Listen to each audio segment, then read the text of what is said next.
Apakah Anda tahu, pengangkut di laut mungkin tidak terburu-buru untuk menyelamatkan ketika peti kemas jatuh ke air, dan beberapa pemilik kapal bahkan lebih memilih untuk meninggalkan muatan ini. Jelas akan banyak kerugiannya, lalu mengapa para pemilik kapal ini rela menanggung kerugian? Pada tanggal 17 Juni tahun 2013, fasilitas MOL telah memuat 7.000 kontainer. Di kejauhan dari pelabuhan Oman Sierra, kecelakaan mendadak di ketinggian 430 knot menyebabkan bagian tengah kapal pecah, dan sejumlah besar air laut membanjiri ruang kargo. Kecelakaan laut ini merusak 4.293 peti kemas, di mana lebih dari 1.700 peti kemas tenggelam langsung ke dasar laut. Kejadian tahunan di laut diperkirakan oleh Dewan Maritim Dunia, di mana antara 2008 dan 2016, 1.582 kontainer melayang di laut setiap tahun. Orang mungkin bertanya-tanya, barang berharga dalam peti kemas ini pasti akan mengurangi banyak kerugian dalam perjalanan dengan menyelamatkannya, tetapi mengapa pemilik kapal tidak mau melakukannya? Padahal, ini harus dimulai dari biaya penyelamatan yang tinggi. Anda harus tahu bahwa laut tidak lebih baik dari daratan. Begitu truk di jalan kehilangan beberapa barang, relatif mudah untuk menemukannya kembali. Tetapi di tengah lautan manusia yang luas, orang tidak dapat menemukan lokasi pasti jatuhnya peti kemas. Beberapa kontainer yang lebih ringan akan mengapung di permukaan laut dan relatif mudah untuk menyelamatkannya, tetapi menghadapi kontainer yang tenggelam itu, menariknya keluar dari air tentu bukan tugas yang mudah. Oleh karena itu, penyelamatan barang di laut sering menimbulkan biaya penyelamatan yang tinggi, yang, bahkan jika membayar biaya penyelamatan setinggi langit, pada akhirnya tidak dapat membatasi kerusakan. Karena wadahnya kemungkinan akan rusak kapan saja setelah jatuh ke laut, jika orang menghabiskan banyak uang, pada akhirnya, kotak kosong juga dipulihkan. Jumlah ini jelas tidak banyak nilainya.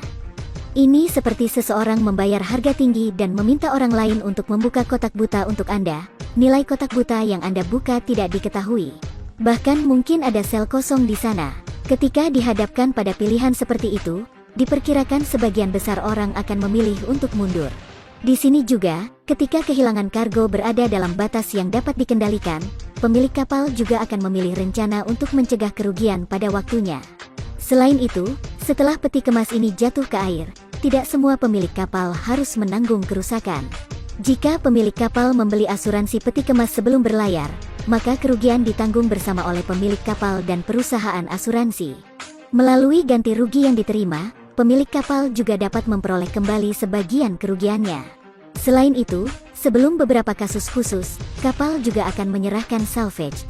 Misalnya, ketika penyelamatan akan mempengaruhi lalu lintas kapal, kapal angkutan laut sering memiliki rute tetap. Namun begitu penyelamatan peti kemas skala besar berada di area tertentu, saluran ini ditutup sementara, yang tentunya akan berdampak pada kapal kargo lainnya. Perubahan rute yang tergesa-gesa juga akan meningkatkan biaya pelayaran bagi maskapai lain. Namun, dari perspektif perlindungan lingkungan, pengabaian kontainer ini akan menyebabkan kerusakan besar pada lingkungan laut. Ketika beberapa wadah penuh dengan produk plastik, sekali wadah itu rusak, plastik tersebut akan mengapung di laut, karena plastik sangat sulit terurai oleh alam, dalam jangka panjang dapat dihancurkan oleh biota laut. Jika mereka memakannya, ini akan mengancam kehidupan makhluk laut. Dan ini hanya situasi yang kurang berbahaya jika tangki penuh dengan bahan kimia berbahaya.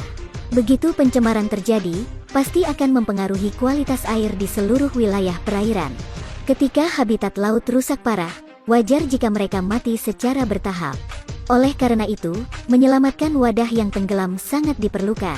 Selain faktor biaya, masyarakat juga perlu memperhitungkan faktor kerusakan lingkungan. Orang-orang memiliki kewajiban untuk menyelamatkan barang-barang ini dari air. Tidak peduli seberapa tinggi biaya penyelamatan, mengetahui bahwa wadah akan menyebabkan banyak polusi.